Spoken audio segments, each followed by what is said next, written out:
vous avez froid? Oui, j'ai froid. Oui, bon là, oui. J'ai froid. Et après, tu vois que ça suffit pas, donc tu lui donnes ton manteau. Mais au départ, c'est toi qui tu donnes de toi, là, tu le réchauffes. Donc, autant mieux partager, rester voilà, sous et- le manteau ensemble et puis partir chez Voilà. les sœurs religieuses.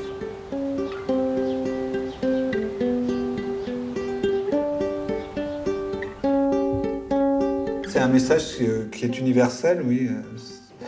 Le message de la charité, de la solidarité, on le dirait aujourd'hui. Oui, c'est un message qui est universel. Je pense ce besoin d'attention aux pauvres perdure dans toutes les sociétés.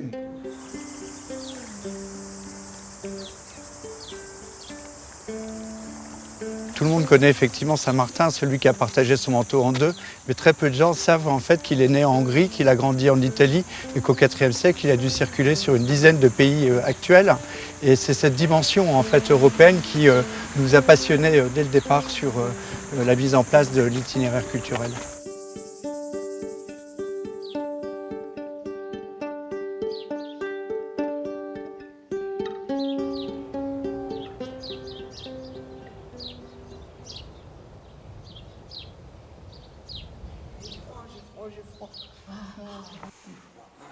Voilà, amplifie, vas-y, voilà, très bien. Si c'est, ouais. Voilà, même ça peut être dans le son aussi, hein. Peut-être que tu claques des dents, ou tu vois, hein. Ouais. J'ai le temps. Voilà, prends le temps de... Bonjour, Qui êtes-vous? je suis Martin. Vous avez froid? Tu peux lui parler sans avoir le nez sur lui, hein. Ah oui. Je vous couvre avec mon manteau. C'est gentil. Et vous allez avoir quoi? Ça fait rien pourvu que vous soyez à l'aise. On peut partager. On partage le manteau? On peut partager, il a dit. Aujourd'hui, Valentine est montée en grade. On les Comme d'un les jour, sort du elle la incarne de la ce haut basilique, dignitaire de l'armée romaine, les envoie en c'est collègue vrai, de tu Brigitte, peux pas celle trop sans l'emmener qui à la ses caserne. sourires n'existeraient pas. Soldat, je crois que tu te ferais dire. La scène jouée se passe à Amiens, il y a 17 siècles. Ce soldat s'appelle Martin. Ému par la détresse d'un mendiant transi de froid, il partage son manteau, symbole du pouvoir impérial, pour le sauver des âpres de l'hiver.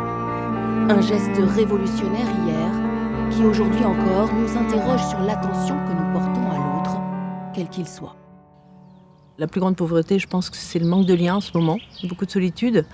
Et dans l'Église, les plus fragiles, les plus pauvres sont quelquefois un peu oubliés.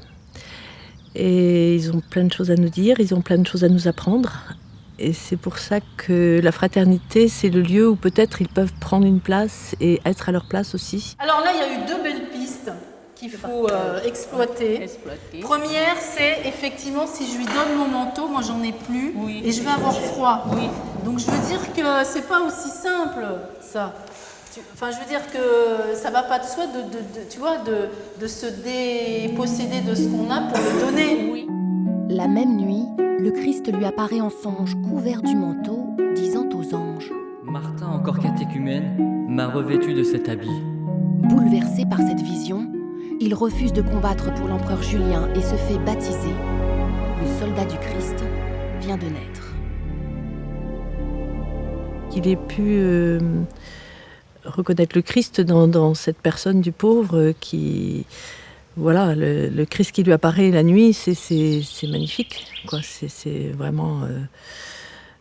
c'est le centre de sa foi et de notre foi. C'est vraiment vers le Christ que nous allons quand nous allons dans des personnes fragiles. Et en même temps, les pauvres nous apportent le Christ aussi. Je pense que c'est vraiment ça qui me touche. Alors Brigitte se met en marche auprès des plus vulnérables. D'abord au Secours catholique, puis à la Fraternité Saint-Martin du diocèse de Tours.